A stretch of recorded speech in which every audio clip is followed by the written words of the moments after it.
हिंदू लड़की किसी ऑटो वाले का इंतजार कर रही थी। बहुत देर से वो इंतजार कर रही थी। उधर से गाड़ियां तो आ जा रही थी, लेकिन कोई रोकने का नाम नहीं ले रहा था और उसको अपने घर के लिए देरी भी हो रही थी। अचानक उसे एक मुसलमान ऑटो वाला आता हुआ दिखाई दिया। उसने उसके आगे अपना हाथ दिया और उसको रुकने को कहा। ऑटो वाले ने कहा, जी मेम साहब, आप कहाँ जाना चाहती हैं? लड़की ने जब देखा कि ऑटो वाला एक मुसलमान है और उसके सर पर टोपी और उसके चेहरे पर दाढ़ी है, तो उसने ऑटो वाले को एक मौलाना समझकर अपने दिल ही दिल में सोचा कि इससे कह दूं कि आप यहाँ से चले जाइए, मुझे कहीं नहीं जाना। मगर उसकी ऑफिस एक सुनसान जगह पर होने की वजह से टैक्सी वाले उधर से जाना नहीं चाहते थे। ऊपर से बहुत गर्मी भी लग रही थी। उस लड़की के पास और कोई चारा नहीं था, इसलिए उसको ना चाहते हुए भी मुस्लिम ऑटो वाले के साथ बैठना पड़ गया। लड़की ने कहा, जी मुझे सिविल लाइन जाना है। ऑटो वाले ने कहा, जी छोड़ दूंगा। तो लड़की ने पूछा कि कितने पैसे लेंगे? ड्राइवर ने कहा कि जी मेम साहब 200 रुपए लगेंगे। लड़की ने इससे पहले वाले सफर को याद किया और उसने सोचा कि इससे पहले तो मैंने जाने के लिए 300 रुपए दिए थे। फिर वो सोचने लगी कि सब लोग कहते हैं कि ये टोपी वाले और मौलवी बहुत बुरे होते हैं, वो बहुत लालची भी होते हैं और हवस के मारे भी होते हैं। ये दाढ़ी और टोपी वाले भरोसे के लायक नहीं होते। ये सोचकर वो बहुत ज्यादा डर गई, लेकिन तेज धूप और गर्मी की वजह से वो बहुत ज्यादा परेशान थी, ज्यादा कुछ सोच नहीं पा रही थी। इतने में ऑटो ड्राइवर बोला, मेम साहब चलो आप 180 रुपए दे देना।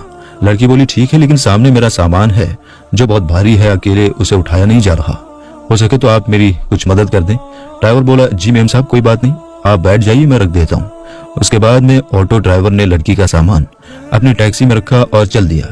थोड़ी देर चलने के बाद ऑटो ड्राइवर ने कहा, मेम साहब क्या है ना कि दरअसल एक बयान में सुन रहा था जो बीच में ही रह गया था। अगर आपकी इजाजत हो तो क्या मैं इसको सुन लूं? अगर आपको बुरा न लगे तो मैं टेप को चालू कर दूं। ये सुनकर उस लड़की ने कहा, जी मुझे कोई तकलीफ नहीं है, अगर आप सुनना चाहें तो सुन सकते हैं। उसके बाद में ऑटो वाले ने अपना म्यूजिक सिस्टम ऑन कर दिया। एक मौलाना साहिब बयान फरमा रहे थे। बयान था पर्दे के बारे में। ना चाहते हुए भी अब उस लड़की को उसको सुनना पड़ रहा था। लिबरल और नास्तिकों की महफिल और दोस्ती में रहकर उसके दिमाग में सिर्फ मुसलमानों के लिए नफरत भरी हुई थी। लड़की को सिर्फ यही बताया और सिखाया गया था कि मौलवी एक खूंखार भेड़िया होता है जिसका मकसद माल, हवस, लालच और औरत के जिस्म के अलावा कुछ भी नहीं होता। मजहब और धर्म के नाम पर सिर्फ पैसे कमाना ही उसका पेशा है। लेकिन दोस्तों, अब ये लड़की एक मुसलमान ऑटो वाले के साथ बैठी हुई थी और ना चाहते हुए भी एक मौलाना का बयान सुन रही थी। और उस बयान में एक मौलवी साहब एक जोरदार आवाज में बोल रहे थे और कह रहे थे कि पर्दा अल्लाह का हुक्म है। पर्दा एक औरत के जिस्म का मुहाफिज है। उसके चेहरे से लेकर जिस्म के हर हिस्से, हाथ पैर तक को ढककर उसको हजारों की भीड़ में भी महफूज होने का यकीन दिलाता है। पर्दा औरत को शैतानी नजरों से बचाता है और देखने वाले अपनी आंख तक झुका लेते हैं, घुमा लेते हैं और सोचते हैं कि ये लड़की तो बहुत शरीफ लड़की है। इसलिए अल्लाह अपनी किताब कुरान पाक में फरमाता है, ऐ नबी अपनी बीवियों से और अपनी बेटियों से और मुसलमानों की औरतों से कह दो कि वो अपने ऊपर अपनी चादरों को लटका लिया करें, उससे बहुत ही जल्द उनकी शनाख्त हो जाया करेगी, फिर वो ना सताई जाएंगी। अल्लाह ताला बख्शने वाला और बहुत मेहरबान है। पर्दा औरत की इज्जत है, सलामती का जामिन है, उसकी पाक दामनी की ज़ाहिरी की अलामत है। पर्दे में ही एक औरत की इज्जत है, लेकिन बेपर्दा औरत की मिसाल उस खुले हुए गोश्त के जैसी है जिस पर एक मक्खी आती है और उस पर बैठकर अपनी गंध निकालती है। हर एक उसको खाने की निगाह से घूरता है, हर नजर उसको खाने और लूटने की नजर से देखती है। ये बयान सुनकर उस लड़की को ऐसा लगने लगा जैसे ये सब अल्फाज उसके लिए ही बोले जा रहे हों, क्योंकि जब वो ऑफिस आती जाती है तो रास्ते में हर लुच्चे लफंगे की नजर उस पर पड़ती है और उसको घूरती रहती है, उसको बुरी नजरों से देखती है। उसको ऐसा लगने लगा जैसे उसकी इस मुश्किल का अब सिर्फ एक यही हल है। बयान सुनते सुनते इतने में उसकी बताई हुई गली में टैक्सी पहुंच चुकी थी और उसके घर के सामने जाकर ऑटो रुक चुकी थी। वो लड़की ऑटो से नीचे उतरी और कहने लगी, जी आप मेरा सामान बाहर रख दें। उसके बाद में उस लड़की ने अपनी माँ को फोन लगाया और कहने लगी, माँ जरा सनी को नीचे भेज दो, मेरे साथ सामान ज्यादा है जिसमें वजन भी ज्यादा है, उसको मैं अकेली ऊपर लेकर नहीं जा पाऊंगी। माँ ने फोन पर कहा, बेटी सनी तो घर पर ही नहीं है। तो ये सुनकर ऑटो ड्राइवर बोला, मैम साहब कोई बात नहीं, चलिए मैं आपका सामान रख कर आ जाता हूँ। लड़की के दिमाग में पहले यह सोच आ चुकी थी कि ये शायद पैसों के लालच में सब कुछ कर रहा है। चलो इसी से अपना सामान रखवा लेती हूँ, उसके बाद में जो ये पैसे बोलेगा मैं इसको दे दूंगी। ये सोचकर लड़की बोली, अच्छा ठीक है आप ही रख दीजिए। उसके बाद में उस ऑटो वाले ने उसका सामान उठाया और पहले महले में जाकर उस लड़की के कहने पर एक फ्लाइट के सामने उसका सामान रख दिया। उसके बाद में उस लड़की ने 300 रुपए निकाले और ऑटो वाले को देने लगी।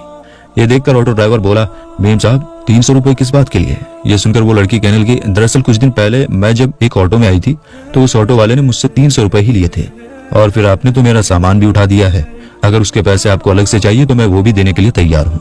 ऑटो ड्राइवर बोला, मेम साहब आप अपने ये पैसे अपने पास रखिए, हमारी बात जितने में हुई थी उससे ज्यादा पैसे मैं आपसे नहीं लूंगा। और बात रही आपके सामान उठाने की, तो हमारा दीन हमें यही सिखाता है कि हमें दूसरे लोगों से हमदर्दी का दर्स देता है। इसलिए मैंने आपका सामान उठाकर आपकी मदद की है और उसके पैसे आपसे अलग से मैं नहीं ले सकता। यह कहकर ऑटो ड्राइवर जाने लगा तो उस लड़की के मुंह से निकल गया कि क्या आप एक मौलवी हैं? ऑटो ड्राइवर मुस्कुराया और कहने लगा, मुझे लगता है मौलवियों के बारे में आपको गलत जानकारी दी गई है। आपको मुसलमानों के बारे में गलत गाइड किया गया है। मैं एक मौलवी, आलिम और हाफिज तो नहीं हूँ, लेकिन मैं उनसे मोहब्बत करने वाला एक सच्चा मुसलमान हूँ। ये कहकर ऑटो वाला जाने लगा और लड़की अपनी आंखों में आंसू लिए अपने घर की तरफ जाने लगी। अगर आपको एक मुसलमान की जिंदगी क्या होती है ये देखनी है तो अल्लाह के पैगंबर हजरत मोहम्मद सल्लल्लाहु ताला अलैहि वसल्लम के बारे में आप पढ़िए। इनसे अच्छी मिसाल आपको दुनिया में और कोई भी नहीं मिल सकती। आपने औरतों के हक में उस वक्त आवाज उठाई थी जब लड़कियों को जिंदा दफनाया जाता था। आपने फरमाया कि एक मजदूर को मेहनताना उसका पसीना सूखने से पहले ही दे दिया करो। इसलिए याद रखें, अगर कोई इंसान गलत काम करता है तो वो इंसान गलत हो सकता है, उसका धर्म या मजहब नहीं। आज के दौर में लोग इतने ज्यादा मगन हो गए जिनको खुद इस्लाम के बारे में मालूम नहीं, तो फिर वो अपने बच्चों को इस्लाम के बारे में क्या बताएंगे। याद रखें, इस्लाम एक 100% पाक और साफ मजहब है। किसी के कहने से या सुनने से इसको बुरा भला ना कहीं।